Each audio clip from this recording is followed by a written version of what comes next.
अरे चल चल, दम लगा सुदामा, एक पत्थर नहीं टूट पा रहा तेरे से। पगार पूरी नहीं चाहिए क्या? आधी चाहिए? अरे नहीं नहीं, पगार मत काटना मुनीम जी, वरना परिवार की आज की दाल रोटी पर भी आफत हो जाएगी। तोड़ रहा हूं पत्थर। दोपहर की चिलचिलाती धूप में जहां अमीर अपनी आलीशान चार दीवारी में बैठे थे, वहीं मजदूरों के संग संग गरीब तबके का बूढ़ा सुदामा गठिया रोग से ग्रसित होकर भी पत्थर तोड़ रहा था। वहीं पतले दुबले कद काठी का दिखने वाला बेटा माधव उस जानलेवा भयंकर गर्मी में भी भट्टी में ईंट पकाकर बनते मकान तक पहुंचाता है। अरे चलो चलो, सब लोग जल्दी जल्दी हाथ चलाओ, आज के आज इस बिल्डिंग का पूरा काम खत्म हो रहा है। अरे ओ माधव, ये क्या 4-4 8-8 ईंट ला रहा है? भर भर कर ला। ला रहा हूं मुनीम जी, वो क्या है ना, आग में से निकालने में हाथ जल रहा है। वाकई माधव के हाथ छाले में लिपटे थे, मगर उसे घर बैठे अपने भूखे परिवार की चिंता लगी थी, जिनके लिए हर हाल में उसे रोटी कमानी थी। देखते देखते सूरज डूब जाता है।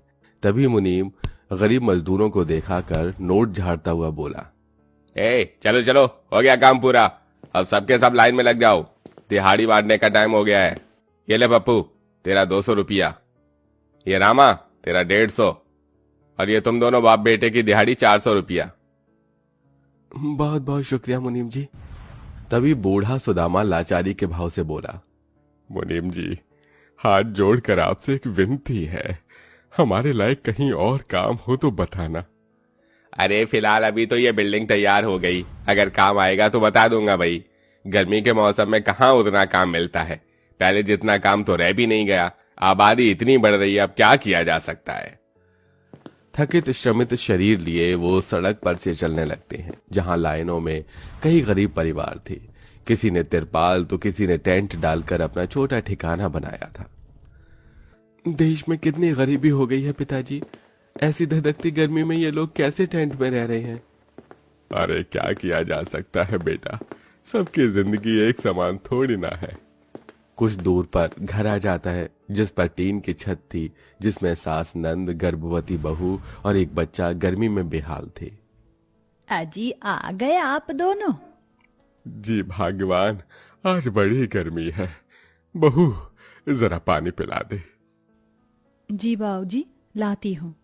थोड़ी देर में पूरा परिवार खाना खाते हैं। तभी रात के 9 बजे मकान मालिक किराए के लिए आ जाता है।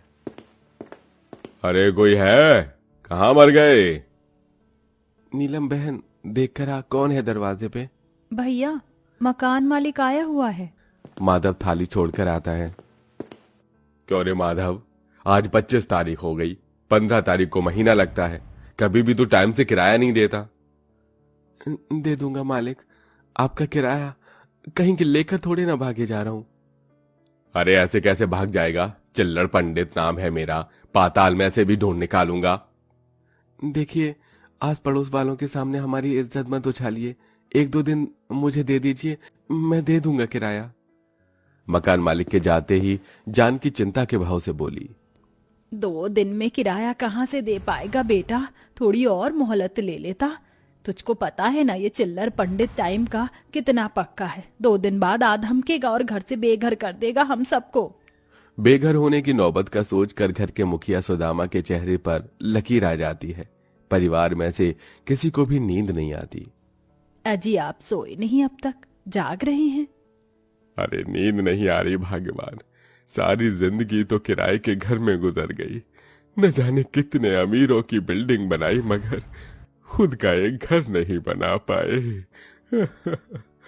इसी बेबसी में बूढ़ा सुदामा फूट फूट कर रोता है। अगले दिन दोनों काम के लिए भटकते हैं। 2 दिन निकल जाते हैं और मकान मालिक उनके घर में घुसकर सामान उठा उठाकर फेंकने लगता है। देखने वाले लोगों की भीड़ लग जाती है। बुआ दादी, ये हमारा सामान क्यों फेंक रहे हैं, इन्हें भगाओ हमारी गर्मी से। हे छुटकी, ज्यादा बोली ना तो उठा के पटक दूंगा, समझी? मालिक, हाथ जोड़कर विनती कर रहा हूँ, हमें बेघर मत कीजिए, इतने सालों से यहाँ रह रहे हैं, इस गर्मी में परिवार को लेके हम कहाँ भटकेंगे। मेरी बहू भी पेट से है मालिक। हाँ तो मैंने थोड़ी ना किया है, खाने को होता नहीं है और बच्चे पैदा करते हैं। अरे चलो दफा हो यहां से। पूरा बेघर परिवार गर्मी के उस कहर में कंगालों की तरह सड़कों पर भटकते हैं। सबकी आंखों से आंसू बहे जा रहे थे। भगवान भी बड़ा निर्दयी है। भूख, गरीबी और बेघर होना सिर्फ गरीबों के हिस्से में ही लिखा है। भूखे प्यासे धूप में चलते फिरते बेघर परिवार में सबसे बड़ी पीड़ा में बहू थी, जो कोख में औलाद समेटे हुए थी। माँ जी, ओह क्या हुआ भाभी? माँ देखो ना। हे भगवान, इसकी तो नस तन गई है। जा रे भगवान, इतना हरजाई क्यों है तू? बेटा कुछ कर। माधव कुसुम को गोद में उठाता है और पूरा परिवार पेड़ पौधे और छांव देखकर एक पार्क में आते हैं। मगर तभी गेट पर बैठा एक मुच्छड़ सा गार्ड गरज कर बोला, हे हे हे, ऐसे भूखे नंगे की तरह कहां घुसे चले आ रहे हो? चल चलो भागो यहाँ से। बेटा हम पर थोड़ा तरस खाओ, हम बेघर हैं, गर्मी का मौसम है, थोड़ी देर छाया चाहिए। लेकिन ये सोसाइटी का पार्क है, ये लोग गरीबों से चिढ़ते हैं, मैं मदद नहीं कर सकता कोई भी। अंकल अंकल हमें अंदर आने दो प्लीज प्लीज। मेरी मम्मी के पेट में बाबू है, उनको हुई हुई हो रही है। मैं हाथ जोड़ती हूँ, पैर पड़ती हूँ। मासूम सी रूही मिन्नतें मांगते हुए फूट फूट कर रोने लगी, जिसे देखकर सबका दिल फट गया। लेकिन गार्ड का दिल नहीं पसीजा, क्योंकि यहाँ हर कोई पहले अपना देखते हैं। सब आंख में आंसू लिए आगे चलते हैं, मगर उनका गरीबी भरा भेष देखकर हर जगह से लोग उन्हें भगा देते। किसी तरह फुटपाथ पर ठहर कर वो रात बिताते हैं। अरे आज तो रात यही काटनी पड़ेगी, मेरे पैर फूल गए हैं। पर ये जमीन तो आग के जैसे तप रही है जी। किसी तरह हाथ पैर सिकोड़कर बेघर परिवार सो जाता है, लेकिन घर तो घर होता है। सवेरे सूरज की किरण फूटते ही एक पुलिस वाला बुलेट पर सवार आता है। अरे ये देखो, ये गरीब लुच्चे लोग कैसे सड़क पर मौज काट रहे हैं, अभी इनकी नींद हराम करता हूँ। ये कहते हुए निर्दयी पुलिस वाला सबको लाठी मारकर उठाता है। ए चलो चलो उठ जाओ, वरना बजाऊंगा एक लाठी और। वाह, अरे ओ दरोगा बाबू, तुम लोगों की लाठी हम जैसे गरीब बेघर लाचार लोगों पर ही चलती है, कहीं अमीरों पर क्यों नहीं आजमाते हो ये डंडा? असहनी सच सुनकर पुलिस वाला दांत पीसकर एक और लाठी बूढ़ी जानकी की पतली दुबली पीठ पर दे मारता है। जानकी मचल कर रह जाती है। माँ, ओहो। क्यों बुढ़िया, अब लेगी पुलिस वाले से पंगा? हाँ बोल बोल। याद रखना दरोगा, भगवान की लाठी में आवाज नहीं होती। गरीबों को जितना सता लो, वो बैठा हुआ सब देख रहा है। बोल बढ़िया। हाँ ओ बढ़िया, बोलेगी ज्यादा हड्डी तोड़ दूंगा। बाप की सड़क समझकर डेरा जमा लेते हो, चले जाओ यहां से। अरे जा रहे हैं साहब, बस जा रहे हैं। एक बार फिर पूरा परिवार तपती धूप में सफर तय करता है, जहां वे लोग एक बड़े कचरे के कंपाउंड में पहुंच जाते हैं, जहां टेंट ही टेंट के घर बने थे, जिसमें गरीब परिवार बसे हुए थे। अरे वाह दादाजी दादी, ये कैसे घर है? इसे टेंट घर कहते हैं रूही। तभी बहू गर्मी से बदहाल सास ससुर के हताश मुरझाए चेहरे को देखती है। माँ जी क्यों ना हम लोग भी ऐसे ही टेंट घर बना लें, गर्मी का मौसम है, सड़क पे कब तक बेसहारा भटकेंगे।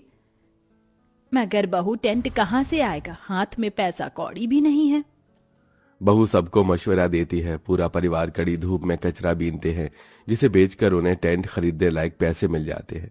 दोनों पति पत्नी कुछ ही देर में टेंट वाला घर बनाकर तैयार कर लेते हैं। पूरा परिवार तंबू के अंदर आता है। भगवान का शुक्र है सर पर छत तो आई। पर दादी ये टेंट वाला घर तो कितना छोटा है।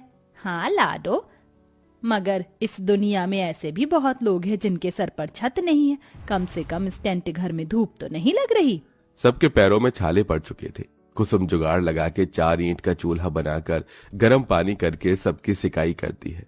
लेकिन एक विडंबना अभी भी थी, वो भी थी शौचालय की।